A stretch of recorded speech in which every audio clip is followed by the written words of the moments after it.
ជំរាបសួរនាងខ្ញុំឡៃដានេចាថ្ងៃនេះនាងខ្ញុំសូមលើកយកនៅប្រធានបទមួយទាក់ទងនឹងសំណួរ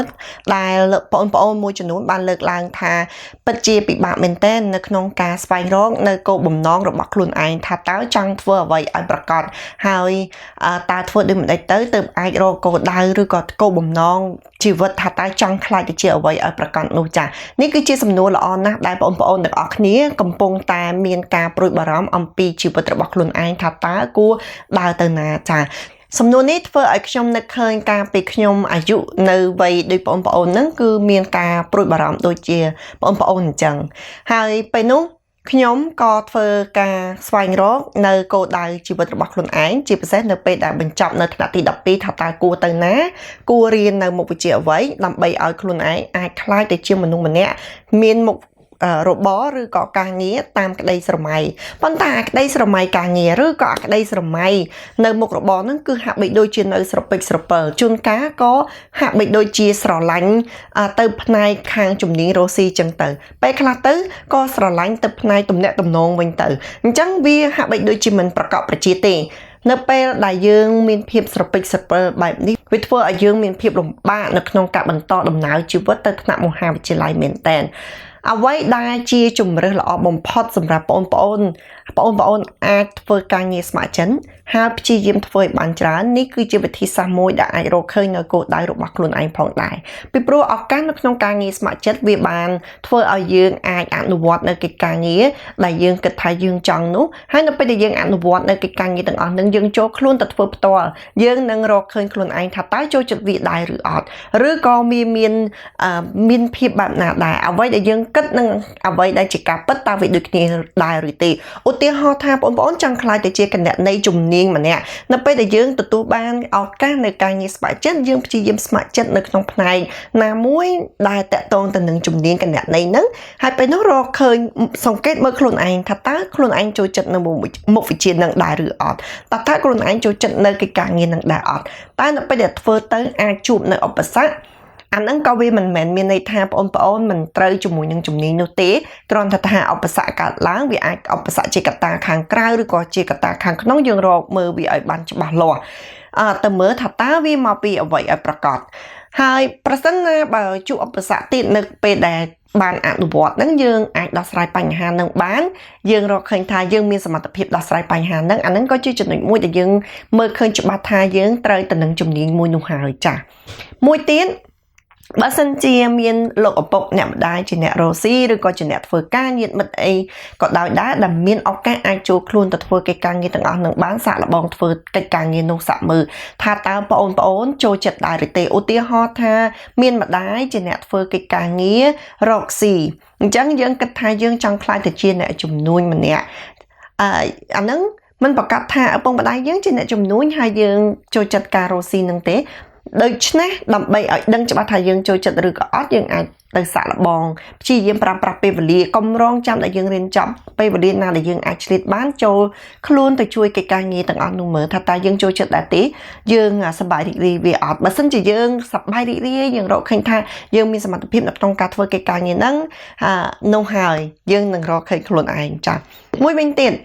នៅពេលយើងសិក្សានៅក្នុងសាលាខ្ញុំជឿជាក់ថាសាលាមានកម្មវិធីជាច្រើនដែលផ្ដល់ឱកាសឲ្យយើងអាចសាកល្បងសមត្ថភាពផងដែរបច្ចុប្បន្ននេះមិនមែនរងចាំដល់ថ្នាក់មហាវិទ្យាល័យទើបយើងមានឱកាសនៅក្នុងការចូលខ្លួនទៅធ្វើកិច្ចការងារនៅក្នុងសាលានោះទេគឺយើងមានសមត្ថភាពយើងអាចជួយកិច្ចការងារលោកគ្រូអ្នកគ្រូឬក៏នៅក្នុងកម្មវិធីសាលាណាមួយព្យាយាមក្តាប់ឱកាសនឹងបើសិនជាអ្នកទាំងអស់គ្នាមានអរិយាប័ត្របែបនេះខ្ញុំជឿជាក់ថានឹងរកឃើញគោលដៅពិតប្រាកដរបស់ខ្លួនឯងថាចង់ធ្វើអ្វីចាហើយនៅពេលណាដែលយើងបានដាក់គោលដៅពិតប្រាកដឧទាហរណ៍យើងចូលចិត្តផ្នែករស់ស៊ីយើងច្បាស់ថាយើងចង់ខ្លាចទៅជាអ្នកជំនួញអញ្ចឹងកិច្ចការងារបន្តទៅទៀតឬក៏មុខវិជ្ជាដែលយើងរៀនឬក៏ការងារស្ម័គ្រចិត្តអ្វីផ្សេងយើងព្យាយាមរកឱកាសឲ្យតាក់ទងទៅនឹងជំនាញមួយនោះអញ្ចឹងវាធ្វើឲ្យយើងបានកសាងសមត្ថភាពគ្រប់គ្រាន់បានត្រៀមខ្លួនរួចរាល់ចានៅពេលដែលយើងចប់វិទ្យាល័យចូលទៅដល់មហាវិទ្យាល័យវានឹងធ្វើឲ្យយើងមានភាពសប្បាយរីករាយនៅក្នុងការសិក្សារៀនសូត្រមិនត្រឹមតែប៉ុណ្ណោះបទពិសោធន៍ដែលយើងបានអនុវត្តនៅក្នុងសាលាបានអនុវត្តនៅក្នុងកិច្ចការងារស្ម័គ្រចិត្តនឹងវាក៏ជាឱកាសដែលអាចផ្ដល់លទ្ធភាពឲ្យយើងទទួលបាននៅឱកាសទៅសិក្សា ដោយឥតគិតថ្លៃនៅមហាវិទ្យាល័យផងដែរនឹងគឺជាចំណុចសំខាន់ណាស់ការរកគោលដៅរបស់ខ្លួនឯងមិនមែនអាចរកឃើញដោយគ្រាន់តែសិក្សាមុខវិជ្ជានៅក្នុងថ្នាក់រៀនប៉ុណ្ណោះទេបើសិនជាអ្នកទាំងអស់គ្នាមិនចេញក្រៅធ្វើកិច្ចការងារគឺពិតជាពិបាកណាស់ហើយក៏មានបងប្អូនមិនតិចដែរនៅពេលដែលចូលទៅដល់មហាវិទ្យាល័យរៀនបាន1ឆ្នាំ2ឆ្នាំចាប់ដើមរកឃើញថាខ្លួនឯងអត់ចូលចិត្តមុខវិជ្ជាហ្នឹងខ្លួនឯងមិនមែនជាមនុស្សដែលអាចបន្តការសិក្សានៅផ្នែកនោះបានទេឧទាហរណ៍អ្នកដែលចូលចិត្តនៅផ្នែកធនាគារពីដំបូងក៏ទៅរៀនផ្នែកធនាគារដែលយើងហៅជាភាសាអង់គ្លេសថា banking ឃើញថាគេអ្នកធ្វើការនៅធនាគារគេស្លៀកពាក់ស្អាតស្អាតមើលទៅគេមានកិច្ចការងារល្អអញ្ចឹងក៏គិតថាខ្លួនឯងអាចធ្វើកិច្ចការងារនៅផ្នែកធនាគារតែនៅពេលចូលទៅសិក្សាស្រាប់តែអត់ចូលចិត្តនៅមុខវិជ្ជាគណិតវិទ្យាឬក៏មុខវិជ្ជាគណិតន័យហើយក៏អត់មានសមត្ថភាពគ្រប់គ្រាន់នៅក្នុងការរៀនឲ្យបានបន្ទុកល្អដែរពីមួយថ្ងៃទៅមួយថ្ងៃវាធ្វើឲ្យអារម្មណ៍កាន់តែធុញថប់ទៅអញ្ចឹងឃើញទេការផ្លាស់ប្ដូរមុខវិជ្ជាក៏អាចកើតមានឡើងសួរថាតើវាគឺជាចំណុចខ្សោយរបស់បុគ្គលនឹងមិនមែនរបស់កូនសិស្សនឹងមិនមែនដែលអត់អាចរកឃើញគោលដៅរបស់ខ្លួនឯងបានចាចំណុចនេះវាអត់អាចបង្ហាញថាវាជាចំណុចខ្សោយឬជាចំណុចខ្លាំងអ្វីនោះទេវាគឺជារឿងធម្មតារបស់សិស្សនិស្សិតគ្រប់គ្នាហើយនៅក្នុងវ័យនេះគឺតែងតែជួបបញ្ហាដូចគ្នាប៉ុន្តែគ្រាន់តែថាបើយើងឆាប់បានគិតអំពីបញ្ហានេះហើយយើងអនុវត្តបានត្រឹមត្រូវល្អយកដំបូន្មានរបស់អ្នកដើមមុនដូចជាខ្ញុំធ្លាប់ដើមមុនខ្ញុំដឹងថាអ្នកទាំងអស់គ្នាអាចដើរផ្លូវនេះអាចទទួលបាននូវជោគជ័យតែអ្នកទាំងអស់គ្នាអាចយកវាទៅដាក់នៅក្នុងការអនុវត្តហើយសង្កេតមើលដោយខ្លួនឯងថាតើវាទទួលបានផលបែបណាដែរចាបើសិនជាមិនធ្វើទេគឺប្រកាសជាមិនដឹងទេថាតើអ្វីដែលអ្នកទាំងអស់គ្នាចូលចិត្តពិតប្រាកដនោះចាហើយថ្ងៃនេះមានគន្លឹះប៉ុណ្ណឹងចែកជូនទៅកាន់អ្នកទាំងអស់គ្នាដោយសង្ខេបឡើងវិញទី1គឺធ្វើការងារស្ម័គ្រចិត្តទី2ឆ្លៀតជួយកិច្ចការងារបងប្អូនញាតិមិត្តឪពុកម្ដាយបើសិនជាពួកគាត់មានឱកាសអាចឲ្យអ្នកទាំងអស់គ្នាចូលទៅធ្វើបានសូមកុំរងចាំដល់រៀនចប់ទី3គឺការងារនៅក្នុងសាលារៀនគឺឆ្លៀតឱកាសផ្នែកណាមួយដែលអាចឆ្លៀតឱកាសបានគឺសូមចូលទៅ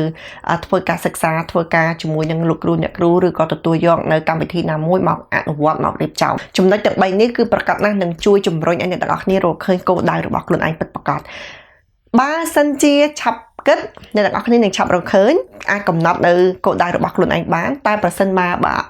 មិនអនុវត្តមិនចាប់ដើមធ្វើទេពេលវេលាក៏កាន់តែយូរហើយក៏នឹងជួបនៅបញ្ហាដូចជានឹងខ្ញុំលើកឡើងអំបញ្ញមិញអញ្ចឹងពេលដល់ទៅដល់មហាវិទ្យាល័យទើបដឹងខ្លួនថាមុខវិជ្ជាដែលខ្លួនឯងគិតថាជាមុខវិជ្ជាដែលខ្លួនឯងស្រឡាញ់ឬក៏ជាគោលដៅមួយដែលខ្លួនឯងបានដាក់មកថានឹងសម្រួចទៅរកវាបែរជាមិនដូចអ្វីដែលជាការគិតទេចាអញ្ចឹងមានសារប៉ុណ្នេះចែកជូនអ្នកទាំងអស់គ្នាយើងជួបគ្នានៅវីដេអូក្រោយសូមអរគុណសូមជម្រាបលា